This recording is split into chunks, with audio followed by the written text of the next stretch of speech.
Olá pessoal, tudo bem? Como vocês estão? Conforme disse nas últimas aulas gravadas, eu dei um tempinho no meu canal por causa do Enem, estava trabalhando em projetos com o Enem, nas instituições de ensino presenciais que eu trabalho, mas estamos retornando com tudo com o nosso canal, com as nossas aulinhas. Não esqueça, caso você não seja inscrito, por favor, se inscreva aí no nosso canal, dê o like, faça aquele comentáriozinho aí, tá bom? Para você poder estar nos ajudando. Aula 24, galera. Sargentada, cadetada, futuros guerreiros da PM, período joanino 1808, canal Professor Gilson Lopes, América Portuguesa e a administração joanina. Nessa aula nós vamos trabalhar sobre os feitos de Dom João VI aqui na América Portuguesa. Nas duas últimas aulas, nós falamos sobre a vinda da família real, como ocorreu, como foi, falamos um pouquinho da política externa do século XIX, falamos um pouquinho sobre Napoleão Bonaparte, falamos sobre a abertura dos portos às Nações Amigas e hoje vamos falar dos feitos de Dom João VI aqui no Brasil, colônia, aqui na América Portuguesa. Vamos então para o próximo slide.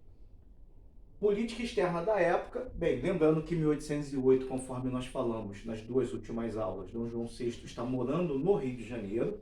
A corte portuguesa ela se desloca para o Rio de Janeiro. Nós não podemos jamais nos esquecermos disso. Então, nesse período, nós temos a expansão territorial da América Portuguesa, ou seja, o Brasil ele aumenta o seu território. Por quê? Rapidamente, para você poder entender, o Brasil vai anexar a Guiana Francesa e o Brasil vai anexar a província Cisplatina, conforme está aqui no mapa. Província Cisplatina, que hoje é conhecido como Uruguai.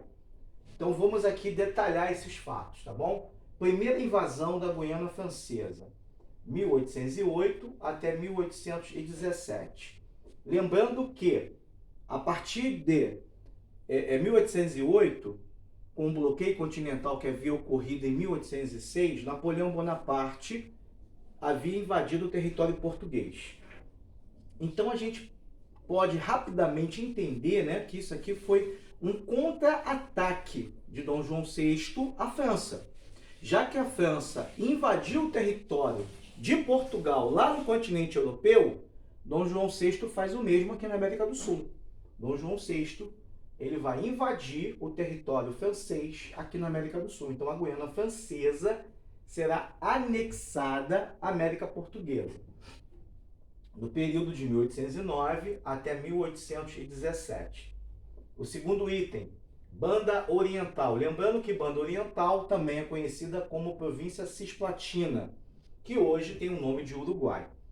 Essa invasão ocorreu em 1816 e a província Cisplatina ela fica fazendo parte da América Portuguesa até 1828, quando nós temos aí a configuração do primeiro reinado, governo de Dom Pedro I. Bem, qual foi o pretexto dessa invasão? Havia uma rebelião na região, nessa região aqui, na região da Bacia do Prata, né? E para que essa rebelião fosse, de certa forma, combatida, Dom João VI, então, prefere invadir a região, lembrando que Portugal e Espanha, né, têm problemas diplomáticos. Esses problemas eles vêm se arrastando desde a época da União Ibérica. Então foi uma forma de Dom João resolver esse problema e ao mesmo tempo, apimentar ali a relação entre Portugal e Espanha, que já desde o século XVII já tem lá os seus problemas, né? Então, nesse exato momento aqui, galera, vamos aqui focar no nosso painel, no nosso quadro interativo. A primeira invasão da Guiana Francesa e a segunda invasão foi do Uruguai, tá? Da Banda Oriental, conhecida aí como Cisplatina na época. Agora nós vamos falar da invasão francesa no território português. Aqui nós temos um mapa de Portugal. Eu separei aqui nesse mapa algumas invasões, então você pode perceber que essa linha de vermelho, olha aqui, a linha de vermelho, esses tracejos aqui de vermelho, foi a primeira invasão francesa em Portugal, que vai ocorrer de 1807 até 1808. É claro que, na medida que a França invade Portugal, é óbvio que Portugal está reagindo a essa invasão, está havendo uma guerra, um conflito, um embate entre Portugal e França. Essa linha aqui de amarelo, então percebam aqui, ó, esse tracejado aqui de amarelo, né? Nós temos aqui a segunda invasão francesa em Portugal, que ocorreu em 1809, e esse tracejo aqui de azul, olha aqui, pessoal, percebam aqui, por favor, né? Aqui nós temos a terceira invasão francesa a Portugal. Essa invasão vai ocorrer de 1810 até 1811. Então, até 1811, o território de Portugal, lá no continente europeu, estava sendo invadido pelos franceses. Então, estávamos tendo embates, conflitos entre portugueses e franceses para resolver aí a questão do território, da autonomia portuguesa no continente europeu. Quem é que vai ajudar Portugal a expulsar os franceses do seu território? Os ingleses. Nós vimos muito isso também nas duas últimas aulas, quando vimos os ingleses aliando-se, ajudando os portugueses na viagem, né? Trazendo a corte, trazendo a família real, fazendo tratados, fazendo acordos com Portugal. Então, os ingleses ajudam Portugal a expulsar os franceses do seu território, tá? Então, nós temos aqui esse mapa apresentando aqui as invasões e, de imediato, nós temos o início da política externa joanina, quando ele residia aqui no nosso território. Bem, política internacional, eu coloquei esse mapa para você poder entender o Império Português, todos esses territórios em verde significam que pertenciam ao Império Português. Então percebam que Portugal tem um território na América do Sul, tem ilhas no Oceano Atlântico, territórios no continente africano e também no continente asiático. Então percebam, né? Percebam aqui o tamanho do Império Português. Em 1814, Napoleão Bonaparte ele será derrotado. Em 1814, Napoleão Bonaparte será capturado. Então aquela poderosa França, aquela França imperialista, ela vai deixando de existir. Então as potências europeias absolutistas, elas vão fazer uma reunião, uma convenção. Essa reunião vai se chamar Congresso de Viena, vai acontecer em 1814. E o que vai ser decidido nesse congresso? O continente europeu, ele voltará a ser o que era antes do governo de Napoleão. Lembrando que o bloqueio continental, há 2 aulas atrás nós falamos sobre ele, e também na última aula, né? Nós citamos que França invadiu vários territórios. Então as fronteiras europeias, elas foram modificadas. Por quê? Porque a França, ela anexou vários países, várias regiões. Com o Congresso de Viena, tudo voltaria a ser conforme era antes de Napoleão Bonaparte. Principais potências que faziam parte aí do Congresso de Viena: a Rússia, a Prússia, que mais tarde vai se tornar a Alemanha, e a Áustria. Países absolutistas, lembrando que Napoleão Bonaparte tem um governo liberal. Lembrando que a Revolução Francesa, ela vai espalhar pelo continente europeu o liberalismo. Lembrando que o absolutismo teme essas ideias revolucionárias. Então, o Congresso de Viena também tinha a intenção de combater essas ideias liberais, né? Então, objetivos do Congresso de Viena: redesenhar o mapa europeu, ou seja, refazer, reconstruir o mapa europeu político, conforme era antes de Napoleão Bonaparte. 1815, Portugal vai reconhecer de forma internacional a sua sede aqui no Rio de Janeiro. Por que isso, professor? O que está acontecendo para que Dom João VI reconheça o Rio de Janeiro como capital do Império Português? Eu vou lhe explicar agora, meu caro futuro sargento, meu caro futuro cadete, meu caro futuro soldado da PM do Estado do Rio de Janeiro. Eu vou lhe explicar agora. O Congresso de Viena não iria reconhecer nenhuma família real de nenhum reino europeu que tivesse nenhuma sede, ou seja, quando eu digo sede, eu quero falar sobre capital, nenhuma capital do seu império, fora do continente europeu. Então, o que isso significa? Significa que a família real portuguesa estava fora. Pelo Congresso de Viena, pelos moldes políticos que estavam sendo desenhados naquela época, o Império Português não seria reconhecido. Automaticamente, o que Dom João VI fez?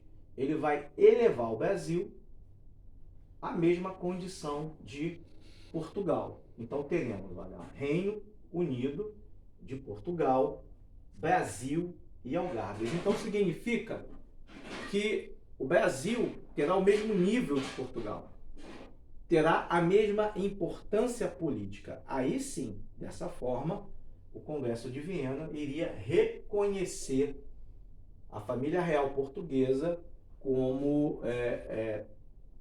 tendo a sua sede aqui na América do Sul, aqui na América Portuguesa, sem importância alguma, devido a esse grau de elevação que Dom João VI está fazendo, né?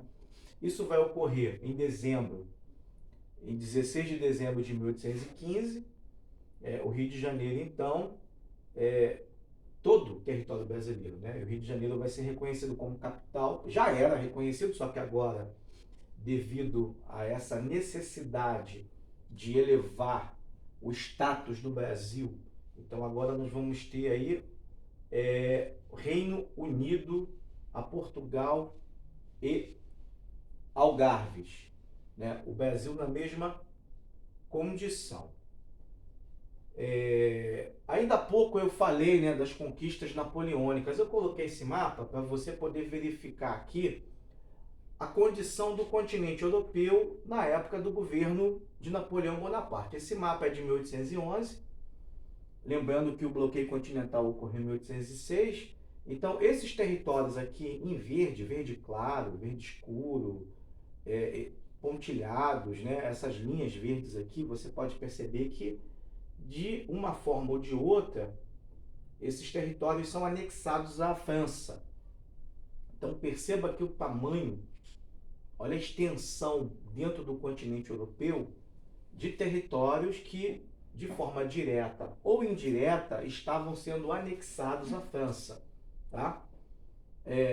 Essa região aqui de amarelo, aqui no continente europeu, eram estados independentes aliados à Inglaterra, né? Lembrando que, apesar de serem aliados à Inglaterra, devido ao bloqueio continental, eles não poderiam comercializar com a Inglaterra. Então, percebam aqui a configuração geopolítica europeia no período napoleônico. É justamente essa configuração que o Congresso de Viena vai desfazer, né? Vai, no caso, retirar todo esse território aqui sob a possessão da França. Vamos então dar prosseguimento. Agora nós temos o continente europeu após o Congresso de Viena. Então você pode perceber que o território francês, aquele império, ele deixa de existir no continente europeu. E você também pode verificar que surgem, né, novos impérios, fazendo com que, conforme disse ainda há pouco, as fronteiras fossem redesenhadas, conforme antes de Napoleão Bonaparte. Bem, o nosso último slide dessa aula, eu coloquei esse slide para a gente entender aqui os últimos feitos, né?